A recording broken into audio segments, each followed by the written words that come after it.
J'ai toujours été le mouton noir, celui qu'on ignorait systématiquement aux réunions de famille, jusqu'au jour où j'ai hérité de tout et que je les ai vus revenir, penauds, comme si de rien n'était. Pendant 28 ans, j'ai été transparent à chaque repas de fête. Tandis que mes cousins s'attiraient des compliments pour des réussites franchement quelconques, j'aurais pu découvrir le remède contre le cancer qu'on m'aurait quand même demandé quand je me déciderais à trouver un vrai boulot. Ma tante Véronique me contournait soigneusement pour aller saluer la personne derrière moi. Mon oncle Randall, lui, présentait ses enfants à tout va, mais semblait oublier purement et simplement que j'existais. Voilà mon neveu Théo, le médecin, et ma fille Ava, l'avocate, lançait-il fièrement à table, bombant le torse, puis son regard glissait sur moi comme si j'étais du mobilier, alors que j'étais là, debout, une bouteille de vin à la main, offerte à la maîtresse de maison. Toujours un bon cru d'ailleurs, parce que j'avais compris très tôt que le moindre cadeau un peu cheap leur donnait une raison de plus de me regarder de haut. Mon crime, c'était d'avoir plaqué la fac de droit en 2e année pour me lancer dans la tech. À leurs yeux,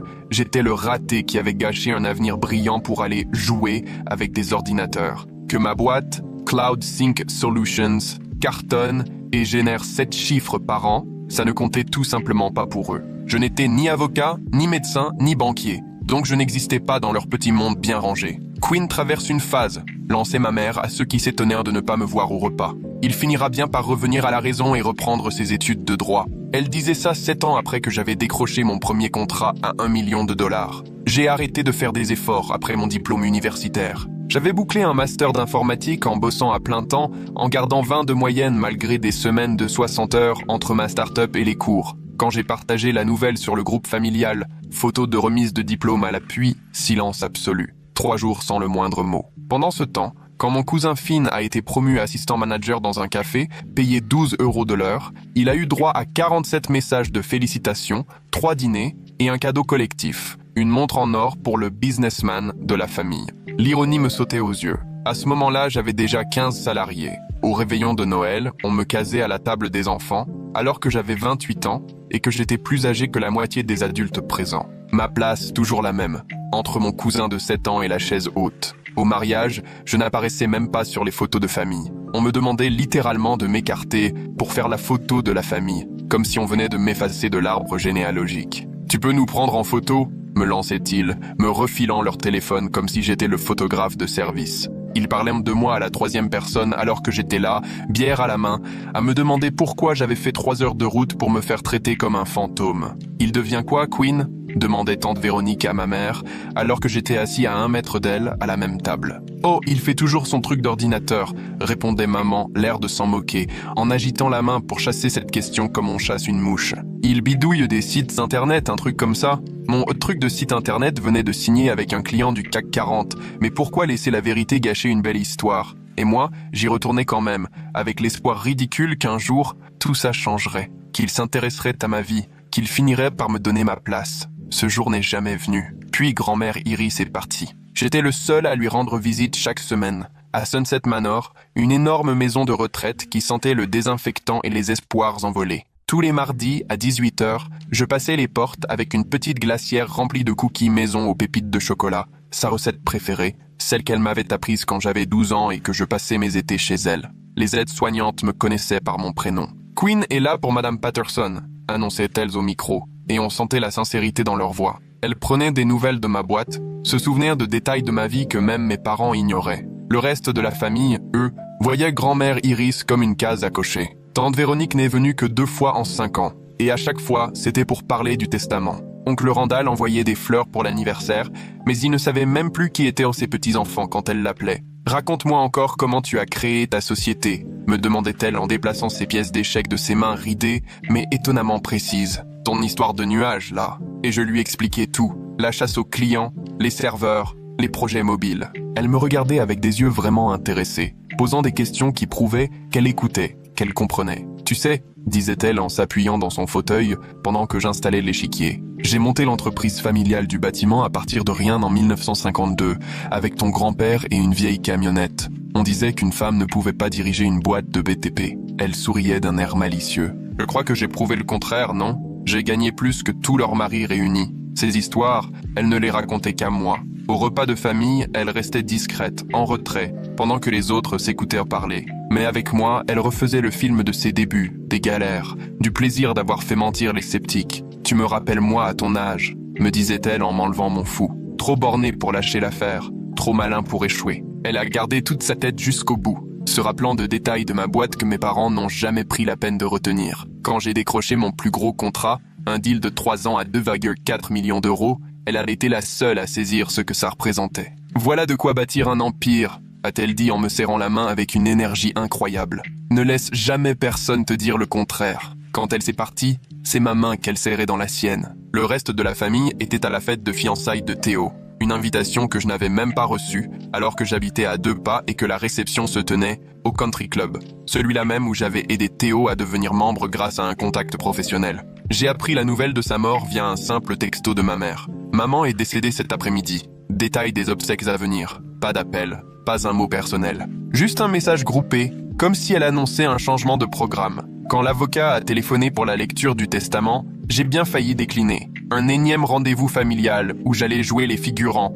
obligé de me faire discret pendant que les grands prenaient les décisions. Mais il y avait dans la voix de Maître Morrison une gravité qui m'a fait changer d'avis. « Monsieur Patterson, votre présence est absolument requise », avait-il insisté. Elle a été très claire. Vous deviez être là. Toute la tribu s'est entassée chez Morrison et associés, ambiance rapace autour d'une carcasse encore chaude. Le cabinet avait ce parfum de vieille fortune, boiseries en acajou, fauteuils de cuir, cette atmosphère feutrée qui pousse à chuchoter d'instinct. Tante Véronica avait même sorti une chemise en cuir pour trier ses papiers d'héritage, intercalaire colorée et calculatrice prêt pour les grands calculs. Oncle Randall, lui, murmurait déjà à sa femme des scénarios fiscaux sur les propriétés, hésitant entre vendre le manoir ou le louer pour arrondir ses fins de mois. Ma cousine Eva, quant à elle, feuilletait sur son téléphone des annonces de BMW et de Mercedes, persuadée qu'elle allait bientôt pouvoir verser un acompte. Pour tout le monde, il allait de soi que grand-mère Iris répartirait l'héritage à parts égales entre enfants et petits-enfants.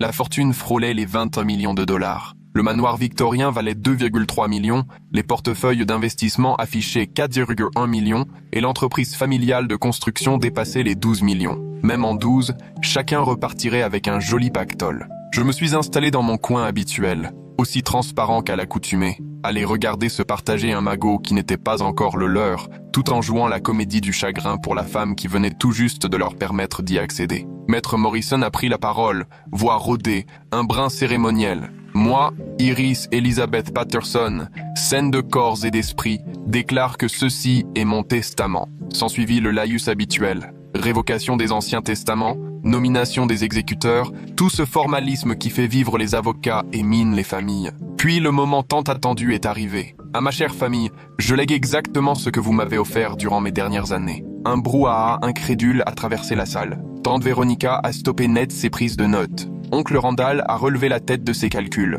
À ma fille Véronica, qui m'a rendu visite 2 fois en 5 ans et a oublié mes 3 derniers anniversaires, je lègue ma déception et tous mes vœux pour la suite. Silence glacial. On n'entendait plus qu'un souffle de clim, la secrétaire qui tapotait dans la pièce d'à côté et le bruit lointain de la circulation. Tante Véronica a blêmi. « Il doit y avoir une erreur », a-t-elle bredouillé. L'avocat a poursuivi imperturbable. À mon fils Randall, qui se souvenait de m'envoyer des fleurs une fois par an mais n'a jamais su dire à quel parent appartenaient ses petits-enfants au téléphone, je lègue ma tristesse face à tes choix et l'espoir que tu comprendras un jour la vraie valeur de la présence, pas des présents. Oncle Randall a tenté de protester, mais Morrison a levé la main. À mes petits-enfants, Théo, Ava, Finn et les autres, qui ont hérité des priorités de leurs parents, je transmets la même attention et le même soin que vous m'avez témoigné, c'est-à-dire aucun. Le silence est devenu écrasant. Plusieurs restèrent bouche bée. À mon petit-fils Quinn, qui m'a tenu la main chaque mardi pendant 6 ans, qui n'a jamais oublié mon anniversaire et m'apportait ses biscuits maison, qui écoutait mes histoires, partageait ses rêves, qui m'a connu pour la femme que j'étais, pas un portefeuille. Je lègue tout le reste. J'ai senti mon estomac se retourner. Tout le reste, c'était le manoir, les placements, l'entreprise, tout ce qu'il s'était déjà mentalement réparti depuis des heures. Par ailleurs, a poursuivi Morrison, j'ai laissé à chacun une lettre personnelle, à remettre selon mes volontés. Il m'a tendu une épaisse enveloppe, sur laquelle la main de grand-mère Iris avait écrit « Pour les yeux de Quinn seulement ». À l'intérieur, une lettre qui m'a fait trembler. « Mon cher Quinn, si tu lis ces mots, c'est que mes funérailles sont passées et que les vautours ont dévoré ce qu'ils pouvaient. Ils doivent être sidérés par mes choix, mais toi, tu ne l'es sûrement pas. J'ai observé cette famille pendant 93 ans et je connais chacun mieux que personne. Toi seul m'as vu comme une femme, pas comme un coffre-fort. Pendant qu'ils comptaient déjà leur part, toi, tu m'apportais des biscuits, tu t'intéressais à mon enfance. Attends-toi à les voir appliquer. Ils essaieront tout, les manipulations, la culpabilisation, les fausses promesses de changement, les belles histoires pour t'émouvoir. Ils te parleront de loyauté familiale, tout en n'en exprimant aucune. Sois prêt. J'ai aussi laissé à Maître Morrison des consignes très claires en cas de contestation. Disons que j'ai bien pris soin de documenter leur absence, année après année. Tu as bâti quelque chose de solide avec rien, exactement comme moi. Ne les laisse pas tout gâcher. Je t'embrasse fort, grand-mère Iris. PS. Les livres de comptes sont dans le coffre de la cave. La combinaison, ta date de naissance à l'envers. Il y a de quoi t'intéresser, notamment sur certains prêts familiaux jamais remboursés. La pièce a explosé. C'est du délire, a hurlé tante Véronica, son masque de dignité fissuré comme du vieux plâtre. Maman n'avait plus toute sa tête, c'est évident. On va contester, c'est certain, a lancé oncle Randall, rouge de colère. C'est carrément de la maltraitance envers les personnes âgées, s'exclama Théa, la cousine, en pianotant furieusement sur son téléphone, sûrement pour appeler son pote avocat de la fac. Ava, elle, était en larmes, de vraies larmes, ce qui, venant d'elle, tenait du miracle, puisqu'on ne l'avait jamais vue s'émouvoir pour autre chose que son portefeuille. Au milieu de tout ce remue-ménage, Maître Morrison est resté d'un calme olympien, laissant tout le monde s'épuiser en menaces et en accusations. Quand enfin la tempête s'est apaisée, il a pris la parole. Madame Patterson s'attendait à ce genre de réaction. Elle a tout prévu, y compris des documents supplémentaires. Il a ouvert son dossier, étalant sur le bureau des rapports médicaux, des examens cognitifs et des comptes rendus psychiatriques. Votre mère a passé une batterie de tests ces 6 derniers mois. Tous confirment qu'elle était parfaitement lucide au moment de prendre ses décisions. Elle m'a aussi chargé de vous remettre ceci. Il a chaussé ses lunettes. Toute tentative de contestation entraînera la publication immédiate de certains documents financiers familiaux que Madame Patterson a soigneusement conservés au fil des années. Je parle de preuves de prêts jamais remboursés, de pratiques commerciales discutables et d'irrégularités fiscales qui pourraient bien intéresser le fisc. Un silence pesant est tombé, mais ce n'était plus le même qu'avant. C'était celui de ceux qui comprennent soudain qu'on les a pris de vitesse, par celles qu'ils croyaient dupes. Le visage de tante Véronica était passé du blanc au vert, et oncle Randall ruisselait de sueur malgré la clim. Elle n'aurait jamais fait ça, a soufflé Véronica. Elle a dirigé des affaires pendant 70 ans, a répliqué Morrison. Elle tenait des comptes impeccables. Et là, soudain, ils ont jeté l'éponge. Pas parce qu'ils trouvaient le testament juste, mais parce qu'ils venaient de se faire pincer pour des magouilles dont je commençais à peine à deviner l'ampleur. Je suis sorti du bureau complètement hébété, serrant contre moi des papiers qui faisaient de moi l'un des plus gros héritiers de l'État, porteur de secrets capable de briser ceux qui avaient passé leur vie à saper la mienne. Les coups de fil ont commencé avant même que je n'atteigne ma voiture. En moins d'une heure, mon portable débordait de messages de gens qui ne m'avaient pas écrit depuis des mois. Tante Véronique, Queen, mon chéri, il faut qu'on parle. Dîner de famille ce soir chez moi. 19h tapante. Oncle Randall. Salut grand, ça fait une éternité. Tu veux qu'on prenne un café demain? C'est pour moi. Théo. Félicitations pour l'héritage, mec. On doit fêter ça, je t'invite à boire un verre. Eva. Queen, ça fait des semaines que je veux t'appeler. Tu me manques. Même mes parents, qui n'avaient plus vraiment de contact avec moi depuis 3 mois, sauf pour savoir si je bricolais toujours sur des ordis, trouvaient soudain le chemin de la famille. L'invitation de tante Véronique n'en était pas une. C'était une convocation maquillée en gentillesse. J'ai failli ne pas y aller. Une partie de moi avait envie de disparaître, de digérer tout ça au calme et de comprendre ce que j'étais censé faire avec 20 millions de dollars et une boîte de BTP dont j'ignorais tout. Mais une autre partie, celle qui avait été transparente pendant 28 ans, voulait voir la tête de ceux qui m'avaient tant rabaissé face à l'idée d'avoir tout perdu. J'ai débarqué chez oncle Randall et ils étaient tous là, à m'attendre, mais quelque chose avait changé du tout au tout. Pour la première fois de ma vie, tous les regards étaient braqués sur moi dès que j'ai passé la porte. Pas sur quelqu'un d'autre, pas sur quelqu'un de plus important, juste sur moi. Queen, Véronique s'est précipitée pour me serrer dans ses bras, me noyant sous son parfum hors de prix et un enthousiasme aussi sincère que son sourire. C'est splendide. Et le boulot alors? Ça fait des mois que je voulais te demander des nouvelles de ta boîte. Jamais elle ne s'était intéressée à mon travail depuis 15 ans, ni prononcé mon prénom sans une moue de dégoût. On a beaucoup discuté entre nous,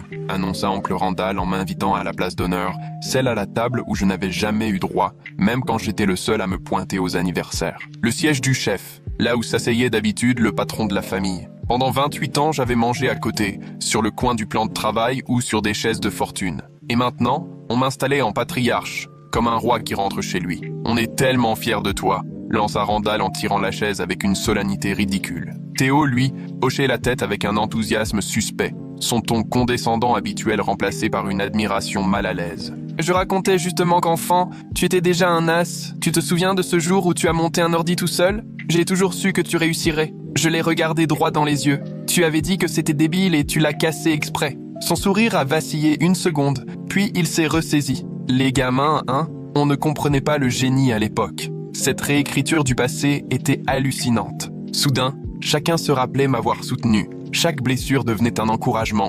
Chaque humiliation n'était plus qu'un malentendu. J'ai toujours dit que tu étais le cerveau de la famille, affirma Véronique, qui m'avait pourtant présenté il y a peu comme le neveu bizarre de Randall. On savait bien que tes histoires d'ordinateur finiraient par rapporter, ajouta ma mère, qui avait passé des années à expliquer que ce n'était qu'une phase. La conversation a continué sur ce ton pendant 1 heure, une relecture complète de 28 ans de vie, récitée avec des visages fermés et une fausse bienveillance dans la voix. Mais je voyais bien les calculs derrière chaque mot, la façon dont il pesait chaque phrase pour en tirer un avantage. Ce n'étaient pas des regrets, juste une stratégie. Tu comprends, reprit tante Véronique, prenant un air grave et posant délicatement son verre avant de se pencher vers moi avec un faux air maternel. On se fait du souci à l'idée que tu sois tout seul à gérer un héritage pareil. C'est un énorme poids. Ça peut être déstabilisant, acquiesça Randall. Une telle somme, il faut la manier avec prudence. On veut t'accompagner, ajouta Théo. La famille doit rester unie, surtout dans des moments comme celui-ci. Jusque-là silencieuse, ma cousine Ava tira de son sac un dossier manifestement prêt depuis un bon moment. On pourrait envisager une fiducie familiale, suggéra-t-elle en étalant des documents sur la table. Mettre l'héritage en commun pour le bien de tous, partager responsabilités et avantages. Voilà, tout s'éclairait. La véritable raison de ce regain soudain d'affection familiale. Ils avaient passé l'après-midi dans des cabinets d'avocats et chez des conseillers financiers à échafauder des solutions pour récupérer un argent qui, sur le papier, m'était destiné. L'idée de la fiducie, ça ne pouvait venir que de Randall. Il avait toujours eu l'art de déguiser ses intérêts personnels sous les habits de la générosité. Grand-mère Iris aurait voulu qu'on partage, lança Véronique, la voix tremblante d'une émotion bien trop forcée. Elle croyait à l'unité familiale. Elle n'aurait pas accepté que sa décision nous monte les uns contre les autres, renchérit Randall. Après tout, on reste une famille. J'ai failli éclater de rire. Ces gens, qui avaient-ils laissé leur propre mère de côté pendant des années, prétendaient aujourd'hui savoir ce qu'elle aurait souhaité. Vous avez raison, me suis-je contenté d'acquiescer. L'argent ne devrait pas séparer une famille. Aussitôt, leurs visages se sont détendus, soulagés. Ils sentèrent la victoire leur échapper de moins en moins. D'ailleurs, ai-je poursuivi, cette semaine m'a vraiment ouvert les yeux sur ce qu'est une famille. J'ai pris mon téléphone et ouvert discrètement l'application d'enregistrement dont je me servais depuis des années, à l'origine juste pour réécouter et analyser mes erreurs dans les situations sociales. Au fond, je n'avais rien à me reprocher. Prenons par exemple ce qu'a dit tante Véronique à Noël dernier. Elle me trouvait pathétique, un loser qui finirait dans un sous-sol, incapable de rien accomplir. Vous voulez l'écouter ? Son visage a pâli d'un coup, son verre de vin lui a glissé des mains et s'est brisé par terre. Ou la théorie de l'oncle Randall, qui me soupçonnait d'être autiste sous prétexte que je ne comprends pas les codes sociaux et les sous-entendus. J'ai ça aussi. Il s'est mis à bafouiller, son assurance s'effondrant comme la glace au dégel. Mais mon enregistrement préféré, c'est celui où Eva explique à des amis de fac pourquoi elle m'efface systématiquement des photos familiales. Elle ne voulait pas être associée à une source de gêne, apparemment, ni ruiner son image sur les réseaux sociaux. Depuis des années, j'enregistrais nos conversations de famille, d'abord pour comprendre ce qui clochait chez moi, pourquoi je n'arrivais pas à créer de lien avec ces gens censés m'aimer. Mais les preuves étaient accablantes. Le problème, ce n'était pas moi, c'était eux. Queen, je t'en prie, tenta Véronique, mais je lui coupais la parole d'un geste. Attends, laisse-moi partager ma perle préférée, ai-je dit en faisant défiler les mois de fichiers audio. Celle-ci date du repas de Pâques. Tu t'en souviens sûrement, Véronique? Tu expliquais à maman pourquoi je ne devrais plus être invitée aux réunions de famille. J'ai lancé l'enregistrement. Sa voix a empli la pièce, limpide, sans la moindre hésitation. Il est tellement gauche et franchement un peu pathétique. À son âge, il joue encore avec ses ordinateurs. Théo est médecin, Ava avocate, Finn grimpe dans le management. Et Queen, lui, qu'est-ce qu'il a accompli? Un site internet bidon qui finira par couler. Ce jour-là, Véronique aurait voulu disparaître sous terre. Mais attendez, le meilleur arrive, ai-je ajouté en avançant jusqu'à un autre passage. Cette fois, c'était Randall. Le gosse rêve s'il pense que ces histoires d'ordinateur, c'est un vrai boulot. Quand il reviendra sur Terre, je pourrais toujours lui dégoter une place sur un chantier. Ça lui apprendrait l'humilité. Un silence glacial s'est abattu sur la pièce. Pendant 6 ans, ai-je repris plus bas. J'ai vu grand-mère Iris demander de vos nouvelles chaque mardi soir, espérer que l'un de vous passe la porte. Elle découpait des articles sur vos réussites juste pour avoir l'impression d'être proche de vous. Théo se tortilla, mal à l'aise. Elle me demandait de lui montrer vos photos Facebook sur mon téléphone, vous lui manquiez tellement. Elle se demandait si elle avait failli comme grand-mère. Je me suis levé, quittant cette place au bout de la table, symbole du rôle d'accessoire qu'ils m'avaient assigné dans leur petite mise en scène. Je lui disais juste que vous étiez occupé. Ai-je continué? Je trouvais toujours des excuses. Je refusais de la laisser croire qu'elle était abandonnée. Mais elle savait. Elle avait 93 ans et toute sa tête. « Queen, je t'en prie !» supplia de nouveau Véronique. Elle savait que vous n'étiez venu que 2 fois en 5 ans, que ses petits-enfants n'avaient-ils même pas retenu la date de son anniversaire, que les seuls appels provenaient d'intérêt pour l'héritage ou la répartition du testament. Je me dirigeais vers la porte. Tous les regards rivaient sur moi comme si j'étais en train de prononcer un verdict. Vous voulez savoir ce que voulait vraiment grand-mère Iris? Elle voulait qu'on lui rende visite, qu'on l'appelle, qu'on se souvienne de son anniversaire et que son petit-fils, moi, reçoive un minimum de respect. On a fait des erreurs, tenta Randall, presque suppliant. Mais on peut changer. On reste une famille. Tu as raison, lui répondis-je, arrêté dans l'embrasure. On est une famille, et je vous rends exactement ce que vous m'avez donné toutes ces années. Je les ai regardés tour à tour. Le vide, rien d'autre. La suite s'est jouée à toute vitesse, sans le moindre état d'âme. Les coups de fil d'abord, puis les mails, puis les avocats. Ils ont tout essayé pour mettre la main sur l'héritage. D'abord les supplications, des messages vocaux en pleurs sur les liens familiaux et les chances de se racheter. Ensuite, la culpabilisation, m'accusant de ternir la mémoire de grand-mère Iris par pure rancœur. Quand la manipulation émotionnelle n'a plus suffi, ils ont attaqué sur le plan juridique. Contestation du testament, remise en cause de la lucidité de grand-mère Iris au moment de prendre ses décisions. Leur dossier s'est effondré en à peine une semaine, dès lors que mon avocat a produit 6 ans de vidéos démontrant sa vivacité et la clarté de son esprit. Des images prises pendant nos parties d'échecs et nos discussions, à l'origine juste pour garder des souvenirs de nos moments partagés. Les enregistrements où elle détaillait calmement les raisons de sa décision de les déshériter n'ont évidemment pas joué en leur faveur. Grand-mère Iris avait tout prévu, tout consigné, et ses mots étaient d'une lucidité implacable. Quinn a été le seul à me traiter comme une personne, pas comme une tirelire sur pattes. Il a mérité cet héritage après 6 ans à être là,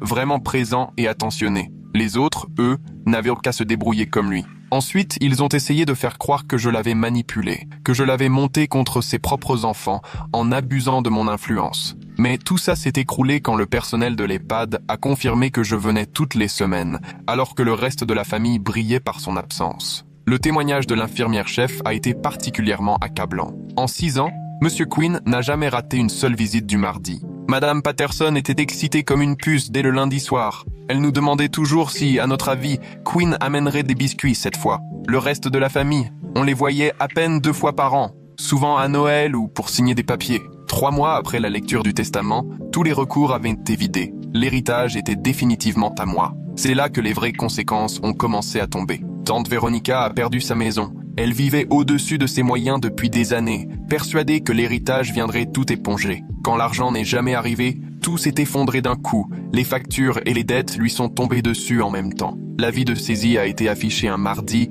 le même jour où j'allais voir grand-mère Iris. Puis ce fut au tour du restaurant de l'oncle Randall de couler. Il avait vu trop grand, pensant rembourser ses dettes grâce à l'héritage. Sans ce coup de pouce, tout s'est effondré. À la dernière inspection, les services sanitaires ont relevé des infractions. Et les journaux locaux titraient « Le restaurant familial sert son dernier repas ». Mon cousin Théo a dû retourner chez ses parents après la rupture de ses fiançailles. Sa fiancée était surtout intéressée par la fortune de la famille, pas par son salaire d'interne en pédiatrie. Quand elle a appris pour le testament, elle a rendu la bague et filé avec un cardiologue dont la famille avait, elle, un vrai patrimoine. Toute la famille s'était habituée à vivre au-dessus de ses moyens, convaincue que l'héritage finirait par régler tous leurs soucis. Mais sans ce fameux héritage, leur château de cartes s'est écroulé. 6 mois plus tard, mes parents ont tenté une dernière approche, désespérés, pour renouer avec moi. Ils sont venus à mon bureau, ce bel espace en centre-ville que j'avais pu louer après avoir sorti ma boîte de mon garage, les yeux embués, prêts avec de grands discours sur la famille et le pardon. « On t'aime », a dit maman, la voix tremblante. Impossible de savoir si c'était sincère ou parfaitement joué. L'argent ne compte pas. On veut juste retrouver notre fils. C'est émouvant, ai-je répondu sans quitter des yeux le rapport financier posé sur mon bureau. Mais cet amour, il était où lors de ma remise de diplôme? quand j'ai lancé ma société, ou pendant mon divorce, quand j'avais vraiment besoin d'aide. Mon père s'est éclairci la gorge, a remis sa cravate en place comme pour une réunion importante. On n'a pas été des parents parfaits, Queen, mais on peut repartir sur de bonnes bases. La famille, ça compte plus que tout. Tu as raison, ai-je fini par dire en croisant enfin son regard. Vous pouvez repartir de zéro. C'est ce que j'ai fait, le jour où j'ai arrêté d'attendre quoi que ce soit de cette famille. J'ai ouvert mon tiroir et sorti un chèque préparé depuis des semaines, sachant très bien que cette confrontation finirait par arriver. Voilà ce que vous avez dépensé pour mes anniversaires ces 10 dernières années. Tout compris, ai-je dit en tendant le chèque de 500 €. On est quitte. Je n'oublierai jamais leur tête. Un mélange de choc, de blessures et de prise de conscience soudaine que leur fils n'était plus le paillasson qu'ils avaient reconnu. 1 an plus tard, je suis tombé sur ma cousine Ava dans un café du centre-ville. Elle avait l'air lessivée, stressée, mal fagotée, et ses vêtements avaient bien connu des jours meilleurs. Fini les sacs de luxe et les ongles parfaits, elle cumulait 3 boulots pour éponger ses dettes de carte bancaire et vivait dans un studio hors de prix. « Queen !» a-t-elle murmuré en me voyant dans la file. « Je sais que je n'ai pas le droit de demander, mais est-ce qu'on pourrait parler ? Vraiment parler ?» J'ai scruté son visage, à la recherche du moindre signe de la manipulation dont elle avait le secret depuis toujours. Mais cette fois, j'ai vu quelque chose de différent, du vrai remords. « J'ai beaucoup repensé à ce que tu as dit ce soir-là, » a-t-elle continué à voix basse. « La façon dont on t'a traité, dont on a traité grand-mère Iris. Tu avais raison sur toute la ligne. » Là, elle s'est mise à pleurer, mais pas les larmes de crocodile du jour du testament. Non, de véritables sanglots qui ont attiré l'attention de tout le café. « J'ai été furieuse contre toi parce que tu n'as pas partagé l'héritage, » a-t-elle avoué. « Mais en vrai, c'est contre moi que je suis en colère. Comme tout le monde d'ailleurs. On savait très bien comment on s'était comporté avec toi. Et pourtant, on l'a fait. Pourquoi ? Ai-je demandé, vraiment curieux après toutes ces années. « Parce que c'était plus facile que d'admettre qu'on était juste jaloux, » a-t-elle répondu en s'essuyant les yeux avec une serviette. « Tu as toujours été le plus malin,